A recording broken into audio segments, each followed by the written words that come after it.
me again, Sandrine, and thanks again for joining me once more for another entree. I'm going to be preparing y'all today a baked Snow White chili.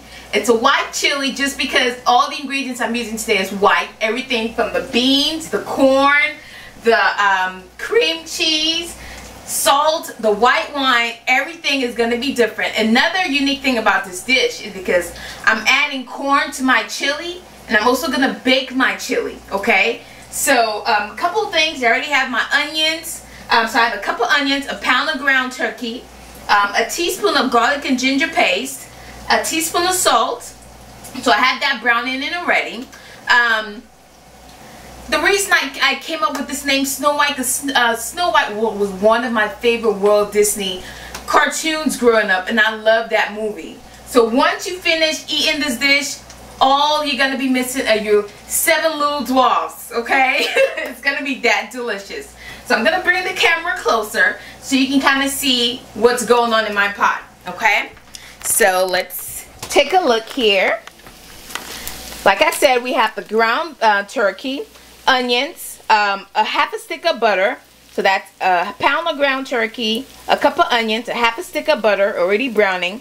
To that, my seasoner added a teaspoon of onion powder, a teaspoon of salt, and a teaspoon of garlic pepper. Okay, now I'm going to be using 4 ounces of Philadelphia cream cheese.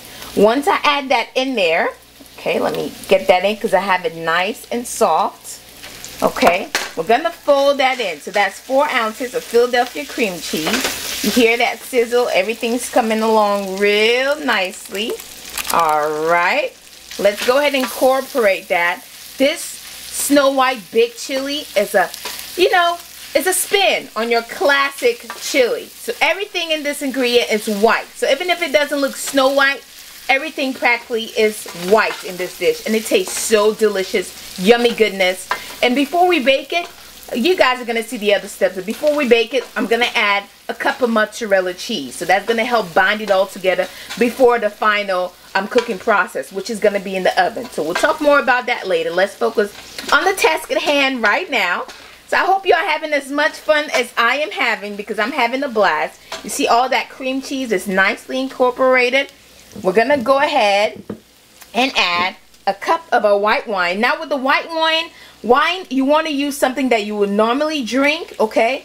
You hear how the white wine is pretty much going to deglaze. Well, not deglaze. It's going to bring up all those juices, kind of like the a gravy. So it's going to pick up all those juices from the bottom of the pan.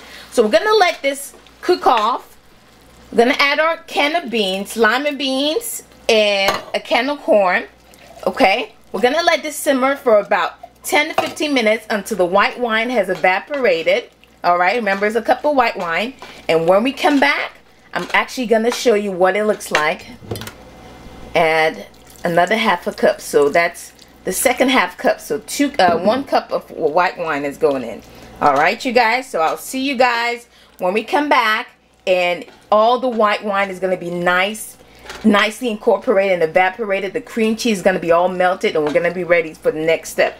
Now, I was telling you before, you want to use a white wine that you would normally drink, just because I personally think cooking wine sucks. First of all, they're way too expensive, and I mean, why would you serve somebody something that you don't eat either way? You know what I mean?